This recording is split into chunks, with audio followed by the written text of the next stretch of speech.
Hey boys, I was wanting to do a video, kind of just talking about the sets that I like, and kind of the sets that I keep in mind, at least when it comes to PvP. That whenever I'm making a new build, I will always run these sets through my mind and see if they fit what I'm going for. The first one that we're looking at is actually one that's newer to me that I only found out within the last week or two. But I knew as soon as I read what it did that it would be a favorite of mine. I just put this on my new Warden build that I'm fucking loving and just uploaded like 2 days ago. It's like a 1 bar Frost Warden. Honestly, he is tanky, um, has amazing damage, amazing stun potential, awesome heals. Um, but anyways, that's a whole nother video. The set that I want to go over is Oakfathers. So I had someone saying that there was a build of mine, or a build of mine that could have used Oakfathers and would probably be better with it. I did not know what it was, and so after I did a little bit of digging and research, I saw it was pretty easy to get. That's another theme to this video is like sets that I love that are easy to get. At least to me, it might be maybe to some harder to other people, but I think in general these sets are easy to get.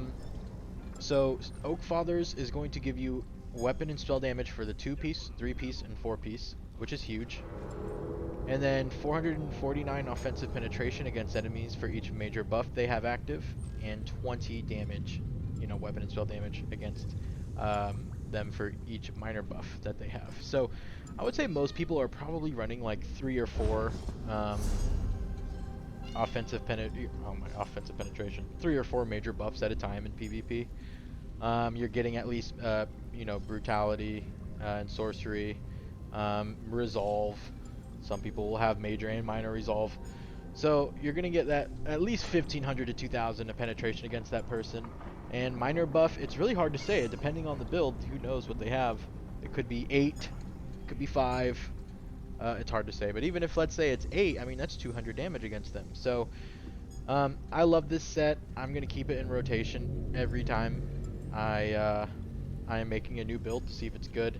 I think it's really good for hybrid builds because it doesn't particularly favor one thing or the other.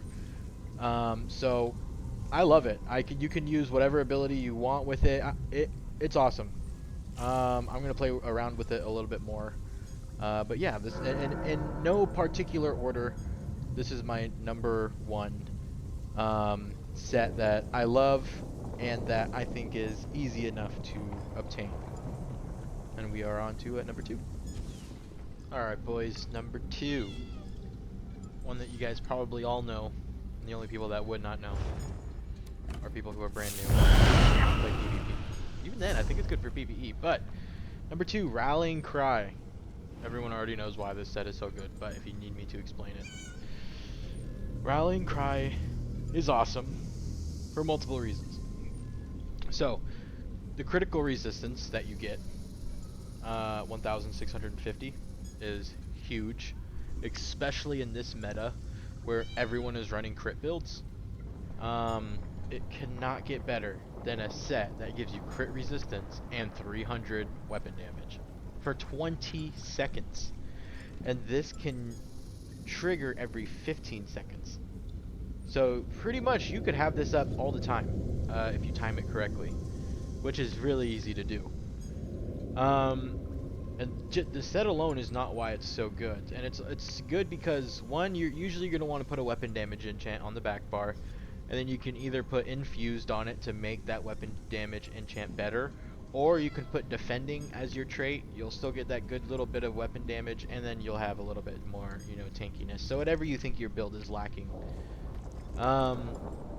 But this is also good because you can back bar it. So this is just whenever you critically heal.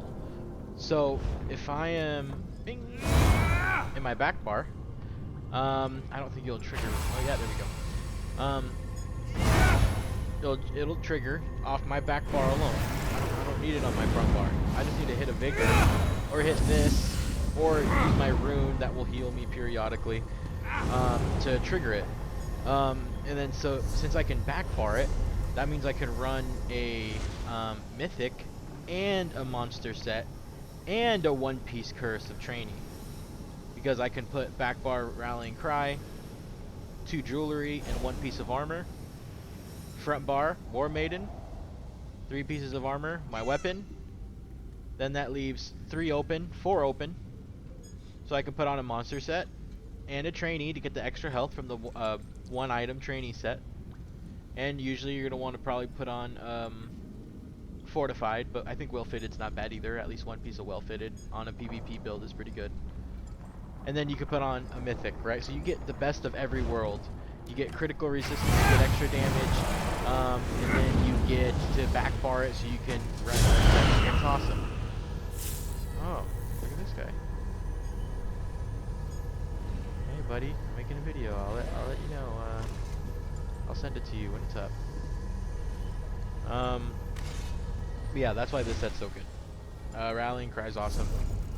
You cannot go wrong. Back bar it, get that extra damage, get that extra tankiness. You guys will love it. We are on to number 3. Alright boys, we are at number 3. This one has been a favorite of mine for a long time. A bit of super little backstory. Long time ago, probably like 5 or 6 years ago. I think his name was Christoph ESO. He had this build that had this set, this beautiful set, Torug's Pact. I loved that build back then. I whooped ass with that build back then. I had all these pros telling me that if I was just a higher champ point or higher veteran or whatever it was at that rate, I would be so much better, and felt like the man back then. Were they probably being a little bit nice? Yeah, probably. But I love this set. So the 2-piece, the 3-piece, and the 4-piece are all like giving you health basically, but the last piece is damage. So it decreases your weapon enchant cooldown by 33%, so your enchants hit more often, and it increases the potency by 45%. So your enchant will hit 45% harder. I throw on infuse to make it hit even 25% even more hard, and then 50% even less of a cooldown. Dude, you just spam this Torug's Pact, and it's like an ability on of its own. And if you combine that with your light attack weaves, like you'll see in this build, Bow and Bones build, you kind of just put it into your light attack weaving as you attack, and you just get really fat enchant damage. You could even spam your basic attack, and you will just go crazy. I'm telling you, there's going to be another build that comes out soon that I have that uses Torug's Pact. It's basically like a one-shot build. It's like my one-shot light attack build. I know it sounds crazy, but bro, I did it. I fucking did it, and I'll show you guys it.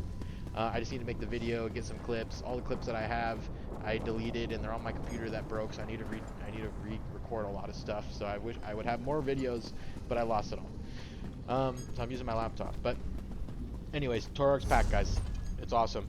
Throw it on. Oh my god, I didn't even tell you the other reason why it's so good.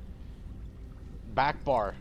So when I use it like I don't know how, but whatever. I use it on 2 pieces of jewelry, 1 piece of armor, and then both my weapons. Because look at what Torug's Pact does with your infused weapon damage enchant. 631 weapon damage for 5 seconds.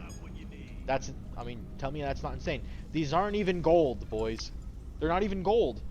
So they'd hit even harder and do even more. I just need to gold them out, which I don't know why I haven't done. That's pretty cheap, but yeah. Torug's Pact. It's underrated. You can pair it with a lot of things. It's a great damage set. It gives you tankiness. It gives you health. I can't say enough good things. I love this set, guys. Okay. I hope you guys like it too. Run it. And it's craftable. And it's like 3 traits. I mean, it doesn't get better than that, boys. If you're new, try this set out. Okay, on to number 4. Hey, boys, we are on to number 4. Rallying Cry, obviously. One of my favorites, as I mentioned. But Gourmand will have to be my other. I think Gourmand's really good, purely just because of the crit meta that we're in. We are in a crazy, do as biggest crit dump you can. Like Monomyth is pretty much like, if you're not running Monomyth, then you're not gonna compete, which is sad to say. Like, you can still compete, and you know, and there's still Malakath's banned that can like get you some good damage output, but like Monomyth is just insane. And so since you already have Monomyth, like most of the time, if you're on a PvP build, you're gonna be building for crit chance. Like you can see this build 55% crit chance. Gourmand is going to give us more crit chance, weapon damage, and when we have a food buff, it's going to give us more critical damage and healing by 13%. So all of our crits are going to hit 13% harder. They're going to hit more often because of our 2 and 3 piece, and even harder because of our 129 from the 4 piece. So Gourmand, we're already running Monomyth. We're already doing that whole thing. So, yeah, Gourmand just pairs with it really well. It's one of my favorite sets. And you could also use it with hybrid builds as well. That's something that I'm always looking for also, so I can run a stamina ability with magic, and no matter what, it's getting the same flat damage. But yeah, Gourmand's pretty simple. There's not much to read into it. It's easy to get. You can buy it at a trader. Yeah, I think you guys will love it. We will move on to the last one. Alright boys, I wanted to throw in an honorable mention. This is a character you guys have not seen yet, but he's a beauty. He's sexy. He's good as fuck, boys. Okay? But no build video on him just yet. There's some tweaks with this guy I gotta work out, because I really want to bring it. I really want this to be a good one. So, and you know, this is a cute little outfit. You know, tell me he don't look good. Anyway, honorable mention. It's gonna be a little bit like Gourmand, but it's just a little bit different, and I'll tell you why. So, crit chance, weapon and spell damage, crit chance, and more crit chance, even more crit chance, with the 5 piece. So it gives you 8% more critical damage. Gourmand does give you 13, so it is 5% better. But Gourmand does not give you that 943 critical chance extra. And also, Order's Wrath is a craftable set, which is always much easier to get, and also to put the traits on that you like and things like that. But yeah, so Order's Wrath, honorable mention. It's going to give you that extra damage, a lot of extra crit chance. It's craftable, so you can put the traits on that you like. So, honorable mention. It's a good one. You'll see a lot of people run it. Great set. You can work with it. But we are on to number 5. Alright boys, and last but not least, like I said, in no particular order. I don't know why I threw in the honorable mention there, but number 5, I have Shattered Fate. I was trying to experiment with a 10-piece Shattered Fate build. It just wasn't, it's not exactly what I'm looking for as far as the 10-piece goes, let alone 12-piece. At least the build that I built with the 10-piece wasn't great. It was okay, just not like something I would release on my channel. But the 5-piece I think is actually really nice as a damage set. So it will give you 7,000, even more than that when you gold it out, but 7,641 penetration, which is huge.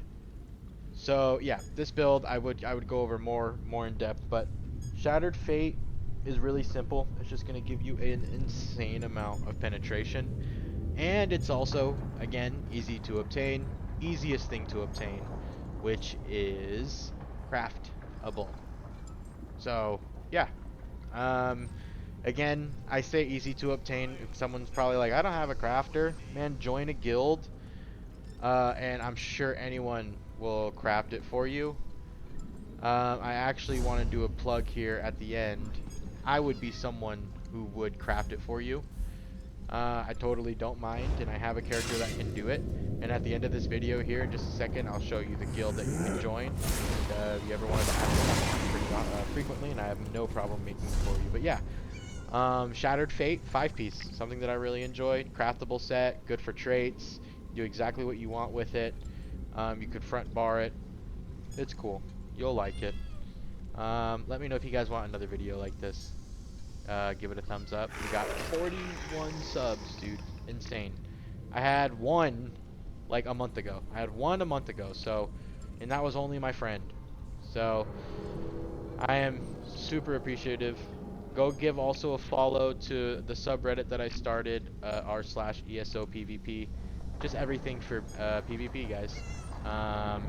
If you want to do clips or have questions or need advice or want, some builds, I uploaded my builds on there. I'll upload this video on there just as a guide. I'll probably do a how to play PvP guide, how to run Imperial City guide. So yeah, go follow the subreddit and then stick around for the end of this video so you can see the guild announcement. Alright boys, and last but not least, I wanted to shout out the guild. The guild's main focus really is just going to be trying to get the map blue, and it is going to be trying to get some teammates for Imperial City or for Battlegrounds just to have fun, or just to even talk to somebody about what do you think is better PvP set or, you know, skill. I feel like a lot of PvP people in the community gatekeep the things that they know because they don't want anyone else to run it. So, you know, trying to break that. Try not to gatekeep, let everyone know what's good, when it's good before it gets nerfed, and whatever the case is. So, yeah, join up, guys. It's just Satyrs. SATYR apostrophe S. I don't know if there's something else that you need to like get an exact thing for it, but yeah, give it a shot, guys. Give us a shot, and we can share the guild bank, get some PvP items in there, and all that good stuff. Just get something good rolling. Just trying to get a good community rolling. And go also shout out to the subreddit. Go to the subreddit that I started for everything ESO PvP r/ESO PvP. Thanks, guys. Hope you enjoyed the video.